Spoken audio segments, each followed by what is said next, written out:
বন্ধুরা, বাংলাদেশ থেকে এই সময় বড় বড় খবর বেরিয়ে আসছে, যেখানে একদিকে বাংলাদেশের ওপর বড় স্যাংশনের বিপদ আমেরিকার পক্ষ থেকে আসার সম্ভাবনা রয়েছে, যার দাবি করে দেওয়া হয়েছে, এবং অন্যদিকে 1971 সালে যে এই দেশ থেকে নিজেদের যুদ্ধ লড়ে স্বাধীনতা পেয়েছিল, এখন সেই বাংলাদেশ এই সময়ে পাকিস্তানের শরণে রয়েছে। আর এখন পাকিস্তান থেকে প্রথম শিপ বাংলাদেশে পৌঁছে গেছে। এবং অন্যদিকে যে জিনিসের ভয় ভারতের দীর্ঘ সময় ধরে ছিল, যে বাংলাদেশ 100 দিনেরও বেশি সময় ধরে ভারতের মধ্যে থাকা পূর্ব প্রধানমন্ত্রী শেখ হাসিনাকে দেশে ফেরানোর দাবি করতে পারে। আর এখন বাংলাদেশের সেই অন্তর্বর্তী সরকার এই বিষয়টা নিয়েই বড় সিদ্ধান্ত গ্রহণ করেছে। আর এখন তার জন্য ভারতের সমস্যা ক্রমশ বৃদ্ধি পেতে চলেছে, যে শেখ হাসিনাকে ভারতের মধ্যে রাখবে নাকি পুনরায় বাংলাদেশে ফেরত পাঠিয়ে দেবে। তো বাংলাদেশ থেকে আসা এই সমস্ত খবরের বিষয়ে এই ভিডিওতে আমরা বিস্তারিত আলোচনা করব।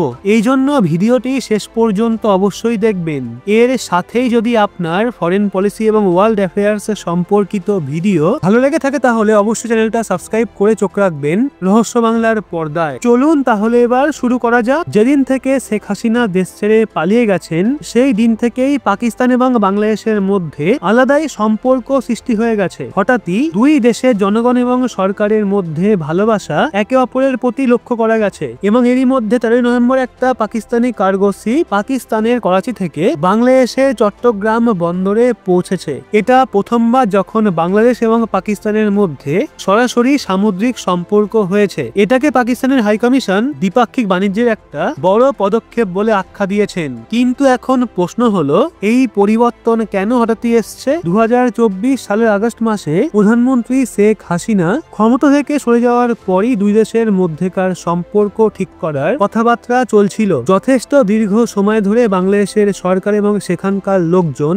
1971 সালে যে পাকিস্তান যেই পরিমাণ অত্যাচার বাংলাদেশের লোকজনদের ওপর করেছিল তাকে নিয়ে সংবেদনশীল হয়েছিল। আর এর জন্য পাকিস্তান আজ পর্যন্ত বাংলাদেশের কাছে ক্ষমা পর্যন্ত চায়নি। এবং অন্যদিকে শেখ হাসিনা নিজের কার্যকালে 1971 সালের যুদ্ধে অপরাধীদের বিরুদ্ধে কঠোর পদক্ষেপ গ্রহণ করেছিলেন। তিনি 2010 সালে ইন্টারন্যাশনাল ক্রাইম ট্রাইব্যুনাল স্থাপন করেছিলেন এবং বিভিন্ন যুদ্ধ অপরাধীদের শাস্তিও দিয়েছিলেন, যার কারণে পাকিস্তান এবং বাংলাদেশের সম্পর্ক আরো খারাপ হয়ে গেছিল। এছাড়াও শেখ হাসিনা ভারতের সাথে বাংলাদেশের সম্পর্ককে মজবুত করেছিল এবং ভারত 1971 সালের যুদ্ধে বাংলাদেশকে সাহায্য করেছিল। এছাড়াও ভারত শেখ হাসিনার সরকারের খুবই গুরুত্বপূর্ণ সঙ্গী ছিল। যদিও পাকিস্তানে 1971 সালের যুদ্ধকে নিয়ে একটা আলাদাই যুদ্ধ কাহিনী শোনানো হয়ে থাকে, সেখানে যুদ্ধকে ভারতের পরিকল্পনা বলা হয়ে থাকে। এবং অন্যদিকে বাংলাদেশ এই যুদ্ধকে স্বাধীনতা যুদ্ধ মনে করে। যেদিন থেকে শেখ হাসিনার সরকার পড়ে গেছিল, সেদিন থেকেই আমরা দেখতে পাচ্ছি ক্রমাগতই বাংলাদেশ এবং পাকিস্তান যথেষ্ট কাছাকাছি চলে আসছে। এমনকি বাংলাদেশ গোলাবারুদ পাকিস্তানের থেকে ক্রয় করা শুরু করে দিয়েছে। অন্যদিকে বাংলাদেশের নতুন অন্তর্বর্তী নেতা এবং নোবেল শান্তি পুরস্কারের বিজেতা মোহাম্মদ ইউনুস, প্রথমত যেই ব্যক্তি মোহাম্মদ ইউনুসকে নোবেল শান্তি পুরস্কার দিয়েছিলেন, তাকে আমার পক্ষ থেকে 21টা তোপের সেলাম। কারণ এমন গাধা নোবেল শান্তি পুরস্কার কি করে পেয়ে গেল, যিনি আমেরিকার সাথে মিলে নিজেদের দেশের বিরুদ্ধেই প্ল্যান তৈরি করছিল। যদিও অন্যদিকে মোহাম্মদ ইউনুস একটা বড় স্টেটমেন্ট দিয়েছেন। নিজের কার্যকালের 100 দিন পূরণ হওয়ার কারণে মোহাম্মদ ইউনুস রাষ্ট্রকে সম্মানিত করেছেন। এই সম্বোধনে তিনি বলেছেন তাদের সরকার শেখ হাসিনা এবং তার সঙ্গী সাথীদের দেশে ফিরিয়ে এনে তাদের বিরুদ্ধে মামলা দায়ের করবেন। শেখ হাসিনা তিনি গত 15 বছর ধরে বাংলাদেশের সরকার চালাচ্ছিলেন। তিনি আগস্ট 2024 সালে একটা বড় গণ আন্দোলনের কারণে ভারতে আশ্রয় নেওয়ার জন্য বাধ্য হয়ে গেছিলেন। সেই আন্দোলনের কারণে হাজার হাজার লোকের মৃত্যু হয়েছিল, যার জন্য মোহাম্মদ ইউনুস কড়া পদক্ষেপ গ্রহণ করতে চলেছেন। মোহাম্মদ ইউনুস বলেছেন, শেখ হাসিনার কার্যকালের সময় হওয়া মানবাধিকার হরণ এবং জোর জবরদস্তি গায়েব করা লোকজনদেরও তদন্ত করা হবে এবং তার জন্য বাংলাদেশের সরকার ইন্টারপোলের কাছে সাহায্য চেয়েছে, যাতে শেখ হাসিনার বিরুদ্ধে নোটিশ জারি করা যেতে পারে। মোহাম্মদ ইউনুস বলেছেন তিনি ভারত থেকে শেখ হাসিনাকে ফিরিয়ে আনার চেষ্টা করবেন। তিনি এটাও বলেছেন যে তিনি ইন্টারন্যাশনাল ক্রিমিনাল কোর্টের চিফ প্রসিকিউটরের সাথেও এই বিষয়ে কথাবার্তা বলেছেন। কিন্তু এই সিদ্ধান্ত ভারতের জন্য সমস্যা আরো বাড়িয়ে দিতে চলেছে, কারণ শেখ হাসিনাকে ভারতের খুব কাছের বন্ধু বলে মনে করা হয়ে থাকে। এই অবস্থায় শেখ হাসিনাকে পুনরায় ফিরিয়ে দেওয়া উচিত বাংলাদেশের দাবির কারণে?